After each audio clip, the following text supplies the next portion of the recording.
सहनावतु सहनौ भुनक्तु सह वीर्यं करवावहै तेजस्विनावधीतमस्तु मा विद्विषावहै। ओम शांति शांति शांति।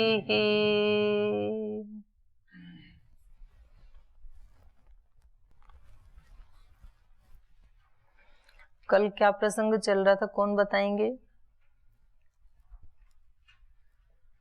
क्या पढ़ रहे थे कलम? इनको दो, प्रशांत देव जी को।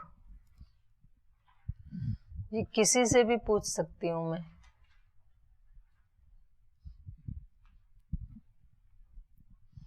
ओम दीदी जी, ये काल प्रसंग ये चल रहा था दीदी कि ईश्वर को प्राप्त करने के लिए मतलब पूर्व मृत्यु से पहले ही पूरा जीवन भर जैसे अभ्यास करेगा वो उसी भाव से ईश्वर को प्राप्त होगा, और उसके लिए अभ्यास की महिमा बताया गया इसमें। और जो ईश्वर का स्वरूप क्या है गीता के अनुसार? गीता कैसे ईश्वर को मानती? उसके आगे आ रहा हूँ। ईश्वर को कभी बताया मतलब सर्वद्रष्टा है, सर्व रचयिता,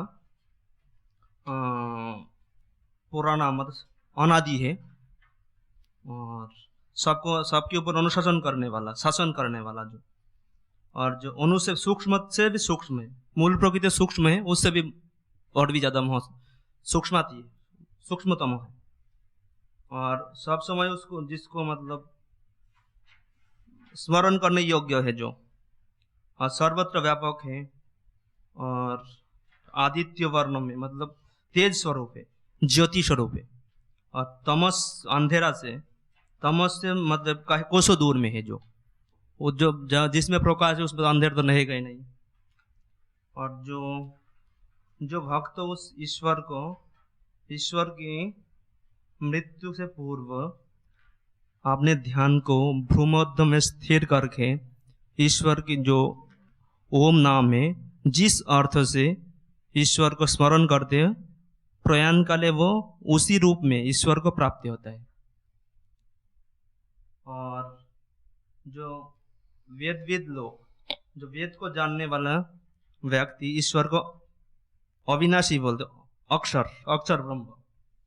और जो वीतराग, जिनका राग से उपहत हो गया, जिन्होंने जो मृत्यु के समय ईश्वर में प्रविष्ट जिनका होता है, और ब्रह्मचारी लोग जिस पद के लिए, जिस ईश्वर के लिए ब्रह्मचारी का पालन करता है, उसको मैं तेरे लिए संक्षेप में बता रहा हूं। और ईश्वर का आगे बताया, ओम नाम से बताया उस ईश्वर को।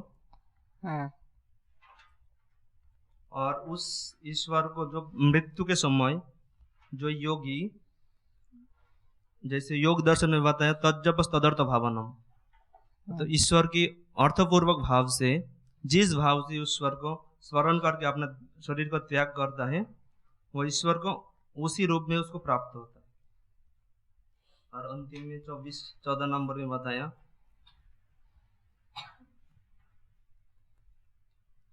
जिसने ईश्वर को प्रतिफल उसमें ही अपना मन को स्थिर करके, उसमें ही अपने चित्त को लगा के उसको स्मरण करता है, उसके लिए वो ईश्वर हर पल सुलभ है। मतलब वो तो हर वस्तु में जो कुछ भी देखेगा ईश्वर का ही रूप देखेगा, मतलब ईश्वर ही रहेगा, वो ईश्वर से बाहर नहीं रहेगा, यही बोल रहा है। तो वेद ने जो ईश्वर का स्वरूप बताया है और गीता ने जो बताया, उसमें कोई अंतर है? ना, एक ही जैसे है। एक ही जैसा है। हाँ। फिर कभी कभी तो प्रश्न उठाते हैं ना जी, ये कृष्ण भगवान कैसे हो सकते हैं? जैसे कई बार यहाँ आता है ना, श्री भगवान वाच्य, तो वहां भगवान का मतलब क्या है? भगवान तो कोई भी हो सकता है। संस्कृत में तो गुरु को भी भगवान बोलते हैं ना, जो ऐश्वर्य वाला है वो भगवान है। तो यहाँ गीता के अनुसार ईश्वर का स्वरूप कोई मनुष्य नहीं है, अक्षर बताया इन्होंने, अविनाशी। मनुष्य का शरीर तो विनाशी है ना। तो व्यास ऋषि ने कहीं ऐसा बोला भी है जहां पर, जैसे विभूति पाद में, कि मैं हूं, वृक्षों में अश्वत्थ हूं, मासों में ये हूं, ऋतुओं में ये हूं, ऐसे जो वर्णन आता है, वहां मैं का मतलब ये ब्रह्म से ही है, किसी व्यक्ति से नहीं है। कोई कथानक तो बनाएंगे ना, ऋषि बोलेगा तो ऋषि को एक निमित्त तो बनाया ना, लेकिन ऋषि जो बोल रहा है वो किस ब्रह्म के बारे में बोल रहा है। तो यहाँ व्यास ऋषि जो ईश्वर का स्वरूप बता रहे हैं वो कैसा है, वेद के अनुकूल है। वेद में भी ईश्वर का क्या स्वरूप बताया है, सपर्यगा शुक्रम अकायम अव्रणम वैष्णविरम शुद्धम अपाप विद्धम कवि मनीषी परिभू स्वयंभू यथा तथ्य तो अदधाच्छास्वतीभ्य समाभ्य। तो वही स्वरूप है यहाँ भी, तो वेद से कुछ भी भिन्न नहीं है। तो कंफ्यूजन की कोई गुंजाइश ही नहीं है ना। तो फिर भी कुछ लोग कंफ्यूज हो जाते हैं जी, हम कृष्ण को कोई मनुष्य माने, योगी माने, अवतार माने, भगवान माने, क्या माने। तो इस तरह की शंका के लिए कोई जगह नहीं है। यहाँ तो स्पष्ट बताया है ईश्वर का स्वरूप क्या है, और जो शास्त्र में उसको प्राप्त करने का तरीका बताया है वही गीता में बताया है। तो उसमें भी भिन्नता नहीं है। प्राप्त कैसे किया जाए वहां भी बताया, सेतु दीर्घ काल निरंतर सत्कारा सेवितो दृढ़ भूमि। यहाँ बताया अनन्य चेता सततम यो माम स्मरति नित्यशः। पीछे भी आया था दृढ़ व्रत होकर के। यहाँ भी बताया कि जो अनन्य चेता होकर के, अर्थात किसी अन्य में जिसका चित्त नहीं जाता है, ईश्वर में ही चित्त लगा रहता है, और जो प्रतिदिन और सतत मेरा स्मरण करते हैं, उन योगियों को मैं सुलभ होता हूं, बाकी को नहीं होता हूं। तस्य हम सुलभ पार्थ नित्य युक्तस्य योगिनः, नित्य युक्तस्य योगिनः अहम सुलभो अस्मि। जो नित्य योगी हैं उनके लिए मैं सुलभ हूं। तो फिर वो ईश्वर को प्राप्त करके फिर क्या गति होती है उनकी आगे, वो बता रहे हैं। मामुपेत्य पुनर्जन्म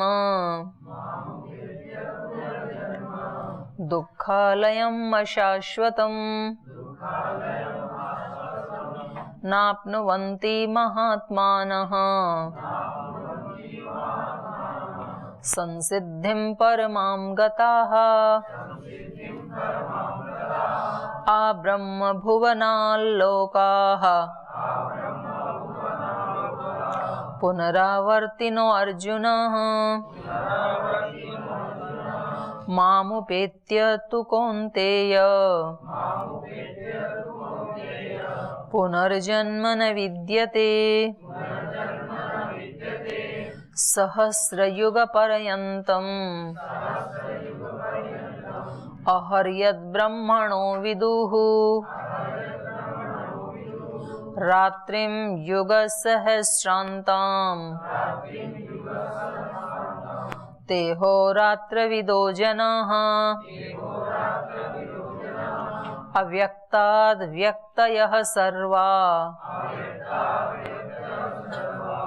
प्रभवन्त्य अहरागमे रात्र्या आगमे प्रलीयन्ते तत्रैव अव्यक्तसंज्ञके भूतग्राम स एवायम् भूत्वा भूत्वा प्रलीयते रात्र्यागमे वशः पार्थ प्रभवत्यहरागमे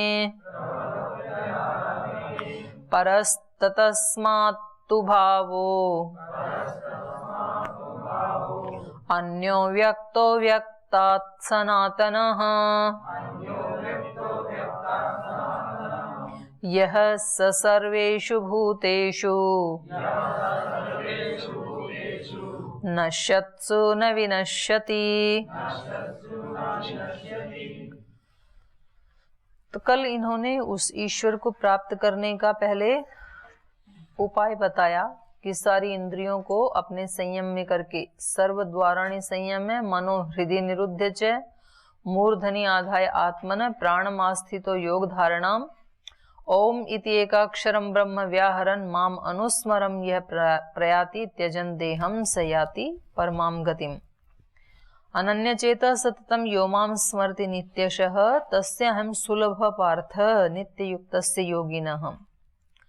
तो उसको प्राप्त करके फिर क्या होता है ये बता रहे, माम उपेत्य मुझे प्राप्त करके पुनर्जन्म दुखालयम अशाश्वतम, जो जन्म है वो क्या है, दुखालय, दुखों का घर। और जो जन्म मरण का ये जो चक्र है ये कैसा है, अशाश्वतम, अस्थाई। शरीर हमारे सबके क्या है, जन्म लेके जो शरीर मिलते हैं वो क्या है, अस्थाई। तो इस अस्थाई पुनर्जन्म को या दुखालयम, दुखों के घर को, न आपनुवंती, प्राप्त नहीं करते हैं दोबारा मुझे प्राप्त करने के बाद। महात्मान संसिद्धिम परमाम गताः, जो परम संसिद्धि को प्राप्त करने वाले, जो परम स्थिति को अर्थात मुझ परमात्मा को जिन्होंने प्राप्त कर लिया है, ऐसे महात्मा, महात्मान परमाम गता संसिद्धिम, ऐसे महात्मा जिन्होंने परम संसिद्धि को प्राप्त कर लिया है। गताः मतलब प्राप्त कर लिया है। वे महात्मा, महात्मानः, वे महात्मा लोग, न आपनुवन्ति दुखालयम अशाश्वतम पुनर्जन्म, दुखों के कारण अशाश्वत अस्थाई इस मनुष्य शरीर को, इस संसार को दोबारा प्राप्त नहीं करते हैं। तो महात्मा बुद्ध ने भी यही कहा, ये संसार क्या है, दुखों का घर है। उनका जो उपदेश है ना वो ये 2-3 शब्दों में ही है, संसार दुखों का घर है और उन दुखों का कारण मनुष्य की कामनाएं हैं, तृष्णाएं हैं, ऐष्णाएं हैं, त्रिऐष्णा। इसलिए यदि सुखी होना है तो कामनाओं को, तृष्णाओं को, ऐष्णाओं को हटाना पड़ेगा। तो ऐष्णाएं, ऐष्णा तो ऐष्णा है, विष का क्या ज्यादा और क्या कम। हमें लगता है ना कभी तो कि जी हमारे तो छोटी छोटी ऐष्णाएं होती हैं, हमारी तो छोटी छोटी इच्छाएं हैं, इनसे क्या नुकसान होगा। तो विष तो थोड़ा खाए तो भी मर जाएगा और गिलास भर के पिए तो और जल्दी मर जाएगा। तो ऐष्णा नाम ही, मतलब ऐष्णा का छोटा सा अंश भी हमारे लिए उतना ही घातक है। उसका छोटा या बड़ा ऐसे नहीं होता है, ये थोड़ी सी है तो ये सबसे पहले पकड़ने योग्य अपने जीवन में क्या है, तृष्णाएं, कामनाएं, ऐष्णाएं। और हम तो पूरे दिन कामनाओं में ही जीते हैं। हमेशा हमारी दूसरों से अपेक्षा बनी रहती है।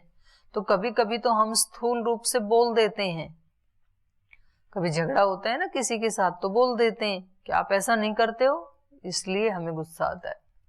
और कभी कभी हम बोलते नहीं है लेकिन अंदर अंदर से ऐसा सोचते रहते हैं, मतलब दूसरे को ब्लेम करते रहते हैं मन मन में। तो ये हमारे दुख का कारण है, वो व्यक्ति दुख का कारण नहीं है। दुख का कारण यदि हमें समझ में आए तो निवारण किया जा सकता है, दुख का कारण समझ में नहीं आए तो निवारण नहीं हो सकता है। क्योंकि दुख का कारण कोई व्यक्ति नहीं है, कोई परिस्थिति नहीं है। दुख का कारण हमारी कामना है, हम जो चाहते हैं, हम चाहते हैं ये ऐसा हो। हम क्यों चाहते हैं? जो चाहना है वो किससे चाहना है हमें? ईश्वर से या अपने आप से। दूसरा मेरी बात नहीं मान रहा है, मेरे अनुकूल नहीं जी रहा है और मैं परेशान हो रहा हूं, तो मैं अपनी शक्ति, ये शक्ति मुझे बचा के रखनी चाहिए थी। जिस शक्ति से मैं परेशान हो रहा हूं, परेशान होने में भी तो शक्ति खर्च होती है ना। तो ये शक्ति मुझे बचा के रखनी चाहिए थी, और फिर उसको बचा के कहाँ लगाना चाहिए था? अपनी कामना का नाश करने में लगा के रखना चाहिए था उस शक्ति को। वो शक्ति मैंने खर्च कर दी दुखी होने में, चिंता करने में, दूसरे के बारे में मन मन में सोचने में। हमारी ही शक्ति का ह्रास हो रहा है। मतलब जब हम अपने कमरे में बिजली जला के, पंखा चला के, एसी चला के रहते हैं, फिर बाहर जाते समय भी चला के छोड़ते हैं, तो यहाँ संस्था में तो बिल आएगा संस्था के पास, और घर में रहें तो बिल किसके पास आएगा? हमारे पास। जितना खर्च हो रहा है वो हमें पे करना है ना बिल। ऐसे ही जीवन में भी होता है। जो हम सोच रहे हैं, जिसके बारे में सोच रहे हैं, जैसा सोच रहे हैं, उसमें किसकी शक्ति नष्ट हो रही है? हमारी। हमें पे करना पड़ रहा है उस चिंतन के लिए, और वो हमें बचाना चाहिए था, क्योंकि हमारे पास उतना ही धन था जो कि हमें बखेरना नहीं चाहिए था। बिखेरने के लिए नहीं है हमारे पास शक्ति, थोड़ी शक्ति है हमारे पास। तो उसको बचा के फिर हमें अपने भी तो कार्य करने हैं, हमें अपनी साधना भी तो करनी है, अपने अज्ञान का भी तो नाश करना है, अपनी कामनाओं को भी तो जीतना है। इसलिए क्या करो, जैसे कहते हैं ना, पानी को सेव करो, बूंद बूंद बचाओ, क्योंकि पानी धरती में कम है और आगे आने वाली जो जनसंख्या है उसके लिए फिर वो अपर्याप्त हो जाएगा, पर्याप्त नहीं रहेगा। तो उसको बचा के रखो, थोड़ा थोड़ा बचाओ। ऐसे ही आध्यात्मिक व्यक्ति को अपनी शक्तियों को बचाना चाहिए। इसलिए इस मार्ग में जो चलते हैं वो सबसे पहले मौन रहना सीखते हैं, मौनी। वानप्रस्थी जो होते हैं ना, उनको मौनी कहते हैं, मुनि कहते हैं। योगी, मुनि, ऐसे शब्द सुने हैं ना आपने। तो मुनि का मतलब क्या है? मौनी, मौन रहने वाला। तो सबसे पहले चुप रहने से शक्तियों को सेव करो। बोलने में शक्ति वेस्ट होती है, वहां से बचाओ। जितना जरूरी है उतना ही बोलो, बाकी अपने शांत रहो, गपशप नहीं करना। फिर और शक्ति कहाँ नष्ट होती है? और होती है विचार करने में, बहुत बड़ी शक्ति नष्ट होती है, वहां से भी सेव करो। और आप देखेंगे जितना आपने बोलना कम किया और जितना आपने आंखें बंद करके रहना शुरू किया, जब जितना देखना है उतना देखो, बाकी मत देखो। क्लास में तो खोल के रखना। और जितना आदमी ने निर्विचार रहना शुरू किया, विचार कम से कम उठाए, और उठाए तो वो उठाए जिससे अपनी आत्मा को प्रसन्नता मिलती है, तृप्ति मिलती है। अर्थात योग से संबंधित विचार उठाए, किसी के प्रति करुणा, प्रेम, वात्सल्य, किसी की भलाई, सेवा, इस प्रकार के विचार उठाए तो उससे फिर अपने को तृप्ति मिलती है अच्छा सोचने से। तो अपनी शक्ति को अपने को बूंद बूंद करके बचाना है पूरे दिन भर, और फिर उस शक्ति का प्रयोग करना है अपनी ऐष्णाओं को हटाने के लिए। सन्यासी को कहा जाता है ना, सन्यासी से वो बुलवाया जाता है दीक्षा के समय, वित्तेषणा पुत्रेषणा लोकेषणा मया परित्यक्ता, मैंने छोड़ दी। और बोल तो दिया, वो छोड़ी तो नहीं, अभी ऐष्णाएं तो हैं। तो वो तो बोलना तो एक व्रत था, अब उस व्रत को पूरा भी तो करना है। तो उसको पूरा करने के लिए प्रतिपल बचाना पड़ेगा ना शक्ति। जैसे ही कामना आई उसको हटाया कि नहीं, मुझे उसको ठीक नहीं करना, अपने को करना है। उसको कंट्रोल नहीं करना, अपने को कंट्रोल करना है। उसको नहीं बदलना, अपने को बदलना है। बदला नहीं लेना, खुद को बदलना है। तो व्यक्ति को बदला लेने की भावना उठती है, और मुझे अपनी शक्ति बदला लेने में वेस्ट नहीं करनी है, खुद को बदलने में सदुपयोग करनी है। तो फिर ये कामनाएं हटेंगी तो योग में आगे बढ़ेंगे। तो ये संसार तो क्या है? कामनाओं का घर है। तो इसलिए ये क्या है? दुखालय। इससे तो तभी पीछे छूट सकता है जब हम ईश्वर की रेंज में चले जाएं, उसको प्राप्त हो जाएं। और ईश्वर की रेंज में जाने के लिए कहीं रॉकेट में बैठ के जाने की आवश्यकता नहीं है, क्योंकि ईश्वर ऊपर नहीं है। ईश्वर कहाँ है?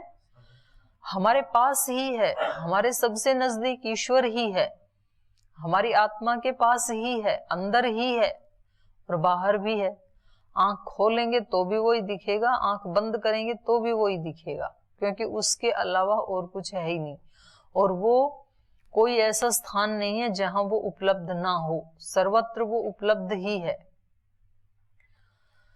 तो इसलिए कहा माम उपेत्य। अब लेकिन जब तक उसको प्राप्त नहीं करेंगे तब तक तो दुखालय में ही है। तो जो पीछे जिसका वर्णन किया, जिस योगी का, वो योगी माम उपेत्य, मुझे प्राप्त करने के बाद, ये उसकी परम संसिद्धि है। परमाम संसिद्धिम गता, उस परम संसिद्धि को प्राप्त करके महात्मन, वो महात्मा, उसको कहा महात्मा। महात्मा मतलब महान आत्मा। और महान कैसे बनेगा व्यक्ति? ऐष्णाओं को जीतने से। जितना जितना जीतता जाएगा उतना उतना महान बनता जाएगा।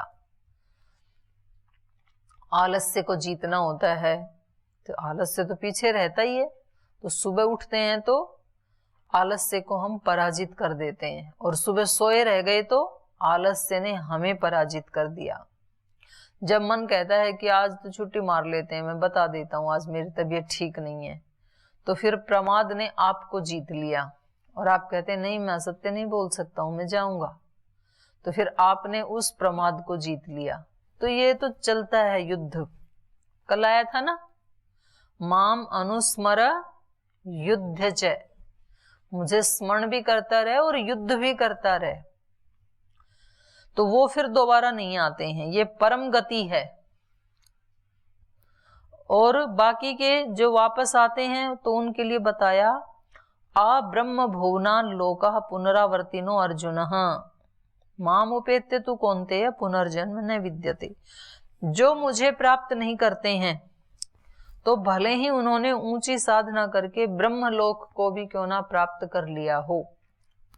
अलग अलग प्रकार की आत्माएं अलग अलग स्थानों को भी प्राप्त करते हैं ना। जो सकाम कर्म करते हैं, पुण्य कर्म करते हैं, तो वो स्वर्ग लोक को, ब्रह्म लोक को, सूर्य लोक को, चंद्र लोक को, ऐसे अलग अलग प्राप्त करते हैं। उनकी अलग अलग गति है उन आत्माओं की। तो उनमें सबसे ऊंचा जो है वो है ब्रह्मलोक। तो कह रहे हैं ब्रह्मलोक को भी जो प्राप्त कर लेते हैं, आ ब्रह्म भुवनात् लोकाहा, ब्रह्मलोक पर्यंत, अंतिम जो ब्रह्मलोक को भी प्राप्त कर लेते हैं वो भी पुनरावर्तिनो अर्जुन है। हे अर्जुन, वो भी वापस लौट के आते हैं। जब तक उनके भोग हैं उनको वो भोगेंगे वहां पे रह के, लेकिन जब वो भोग पूरे होंगे तो उनको भी वापस आना पड़ता है। लेकिन माम उपेत्य तु कौन्तेय पुनर्जन्म न विद्यते, लेकिन जो मुझे प्राप्त कर जाते हैं उनका फिर पुनर्जन्म नहीं होता है, वो फिर छूट जाते हैं सदा सदा के लिए। तो ये जो ब्रह्मलोक आदि को प्राप्त करते हैं ये भी कोई छोटी स्थिति नहीं है, बहुत ऊंची स्थिति है, क्योंकि ब्रह्मलोक को प्राप्त करना भी बहुत पुण्य का, अत्यंत बड़े पुण्य का फल है। तो वो कितने दिन रहते हैं वहां पे ब्रह्मलोक में, तो उसके बारे में बता रहे हैं। सहस्र युग पर्यंतम अहर्यत ब्रह्मणो विदुहु रात्रिम युग सहस्रांताम ते अहोरात्र विदो जनाः। तो ये बताया सहस्र युग पर्यंतम, हजारों युगों तक, और अहर्यत ब्रह्मणो विदु मतलब जो रात दिन, ब्रह्म के रात दिन है, ब्रह्म का एक दिन एक युग के बराबर है। जैसे हमारा एक दिन होता है ना 12 घंटे का, और 12 घंटे की रात, तो 24 घंटे को मिला करके एक दिन होता है। तो ऐसे ही ब्रह्म का दिन क्या है, 24, हमारे 24 घंटे में 12 घंटे की रात होती है और 12 घंटे का दिन होता है, ऐसे होता है। ऐसे ब्रह्म का दिन क्या है, पूरा युग, पूरा युग एक दिन है। और प्रलय क्या है, रात्रि है। जब ब्रह्मा का दिन होता है तो ये सृष्टि अभिव्यक्त हो जाती है, जब उसकी रात्रि होती है तो ये प्रलय में चली जाती है सारी सृष्टि।